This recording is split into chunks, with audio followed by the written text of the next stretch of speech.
All right, hey guys, we're sitting out on the porch. We're going to have another story. Before we get started, I want to tell you guys we're going to have 5 stories in this series, and then we're going to get back to recipes. I've had quite a few people who have sent me messages and asked, when are we going to do more recipes? Well, I got tons of recipes and tons of stories, so we're going to try to balance that out. But the name of this story is going to be Miss Henrietta. If you ever knew anybody named Miss Henrietta, you better watch out, because you just don't ever know. If it was me, I wouldn't mess with her, I tell you that, and I'm not scared of most people. But Miss Henrietta, as you know, is married to Broadus. Everybody in the community called her Little Henry, and she knew a lot about roots and herbs and being out on the land and things like that, mainly because she learned a lot of this from her mother. Her mother learned it from the lady in the woods, but that's another story all by itself. Well, Henry was married to Broadus, and you know she loved her some Broadus, especially after she rubbed all that hurt out of him with that cinnamon oil. Well, Henry had a little stand on down the road and was sitting at her stand one day. She's going through her leaves because she has to prepare this cream for Miss Vita. Miss Vita was the new school teacher. She was from up north. You know, Henry didn't like most things about the north, but she's home, so she can forgive that. But Miss Vita was very prissy, very what they call persnickety. She liked things just so. Everything down here was too slow, and we talk too funny, and she can't get all the fine things that she was used to getting when she lived up north. She was from some place called Michigan, and if it was had to do with New York, and if it was like that, Henry figured she could just as well go back. The children didn't like her as well, but she was a very good school teacher. Now Miss Vita lived in town, and Henry lived out in the country part. Her and Broadus had a nice little farm, a whole bunch of acres, and Otis worked growing vegetables and things like that he sold off of his wagon and delivered in town. Well, this is how it all started, because you know there's always 2 and 3 and sometimes 4 sides to the story. Henry normally worked her little stall, and she collected herbs and roots and things that she grew in her own garden, and she made lotions and creams and fine things that she had learned about up north, because the ladies, they didn't really want her tonics or her little herbal potions. They'd always come knocking on the back door of Tavia's house, Miss Tavia, that is. You got any of that herb, honey? I want to put roots on that boy so he'll love me. Little Henry didn't have any idea what in the world they were talking about. Her mother never taught her anything about no roots or putting no herbs on nobody. Herbs and things like that was for curing the body, soothing the soul, helping the mind. But as far as things that you call hexes and voodoo, she knew nothing about that. If you wanted something dark and ugly and nasty like that, you'd have to go find somebody else, but don't come talking to her about that. Well, Otis had built her a little stand off to the back of the house where she could make her own little potions and make her lotions and creams and oils and things like that. She helped a lot of the ladies out at church, and she also had a little stall in town that she sold things. All the ladies in town came. Even if you was white and you said you didn't come, you'd send your maid or whoever your housekeeper or sometimes your child down there. Go down there and get some of that special lotion that Miss Henry sells, and tell her it's for me. Excuse me. Well, she knew most of the ladies in town and what they liked and what they needed it and what they needed it for. Like Miss Johnson.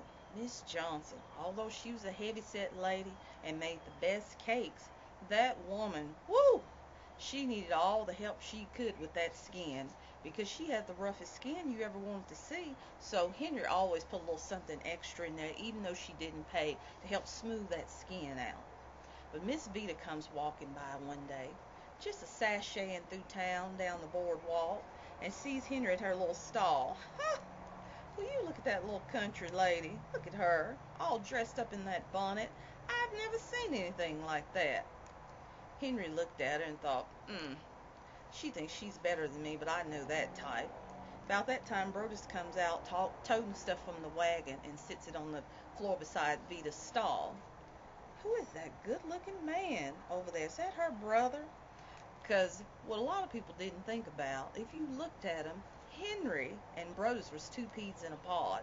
Little chocolate balls that fit together just so fine. Him tall and handsome and strong and glowing like a penny now that she'd rubbed the hurt out of him.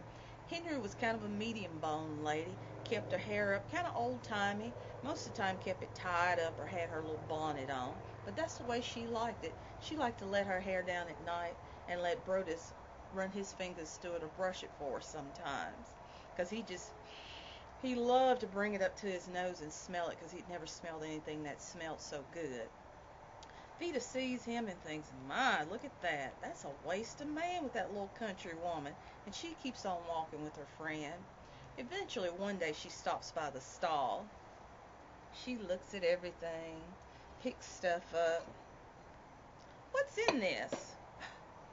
Well, Henry had never had anybody ask her that because they knew whatever she put in it was good. Usually, they'd ask what smell this is. They didn't ask what you put in it. So she asked her, well, how can I help you, miss? What are you looking for? Well, I have this special rosebud cream that I use that keeps me so soft, but I'm about out and I can't get it from New York. So I was wondering, do you have anything like that? Sure, I'll mix you some up. So Henry goes through all of her little potions and all of her oils and makes her up a nice cream and sends it on her way. She loves how soft it makes her. She thinks, when that little man comes by, that tall man that looks like a nice shiny penny, I'm going to get him to stop by to get me some vegetables.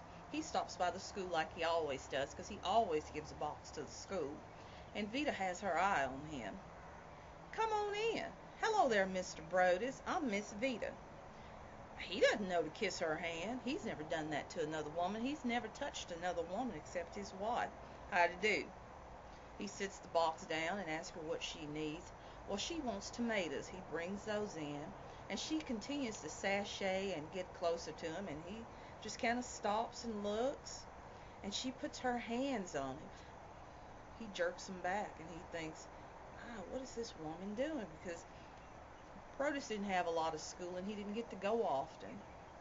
He'd never had a lot of experience with a woman like this, especially a fancy woman, as they like to call them back then, all dressed up. Well, he leaves and he goes on about his way, and it's time to go back home, and he stops by the little stand that he has for Henry to pick her up. Soon as they get in the wagon and they're going back home, Henry smells something. She smells roses. And they're riding on home, and they get home and Otis goes out. Not Otis, I'm crazy. Broadus goes out to unhitch the mule and to put things away.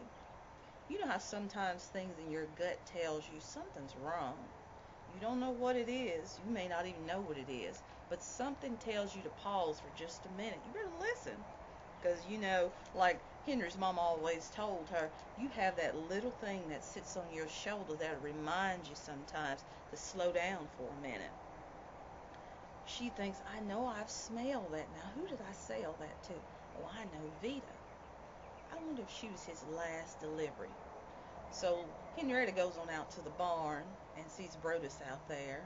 And he's standing over by the mule. And he's talking to Homer. He loves that old mule. And he's smelling his hand. And she thinks, that's strange. And they go on in the house, and their day is over, and a new day begins. Well, here sashays Miss Vita down again. She likes that rose smell so much, she's going to get other things from Henry. This time, Henry recommends a scent for her. Take this, Miss Vita. This is my favorite. My husband just loves this. He does? So she takes that lotion and that cream, and that night when she takes her bath, she makes sure she puts it everywhere. So she smells so strongly of that smell that she thinks, I got him now. What fool would give another woman the same smell that she wears that her husband loves? Broadus comes by that week, and Miss Vita still smells just like that smell. I won't tell you what it is yet. And he walks in, and he starts smiling. You know why he's smiling? He smells his wife. That's all. He just thinks, Henry.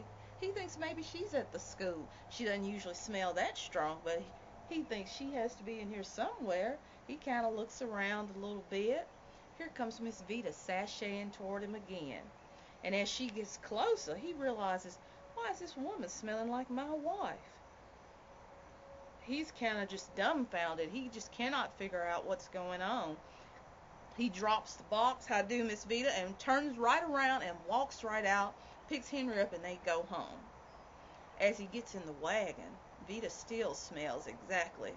Not Vida. I'm crazy today, girls. I guess I've been working on these herbs too long. Henry smells just like Vida. Or does Vida smell just like Henry? I don't know. He gets in the wagon and they go on home, and they get there. They eat their supper and they have their nighttime fun. As they're laying there and they go to sleep, he picks her hair up. That's that smell he loves, lavender. Henry is the only woman that he's ever smelled, besides that Miss Vida, that smelled like lavender. But Henry has something that Miss Vida does not have. She smells like the sun that she's in and the wind, and the lavender scent is very light.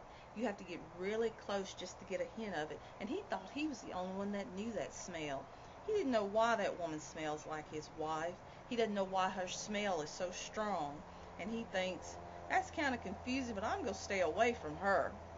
They get up the next day, and Vida goes to her stand, and Broadus goes about his business.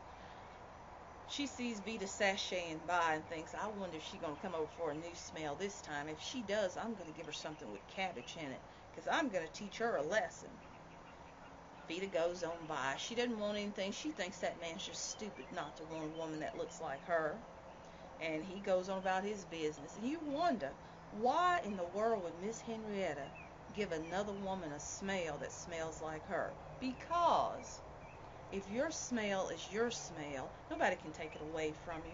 If that is what is associated with you, and you've been good to your husband, and that's what he's used to smelling each night before he lays his head on that pillow, anytime he smells any other woman that smells just like his good woman, he's going to smile, because that smells just like his woman. Women are tricksy, aren't they?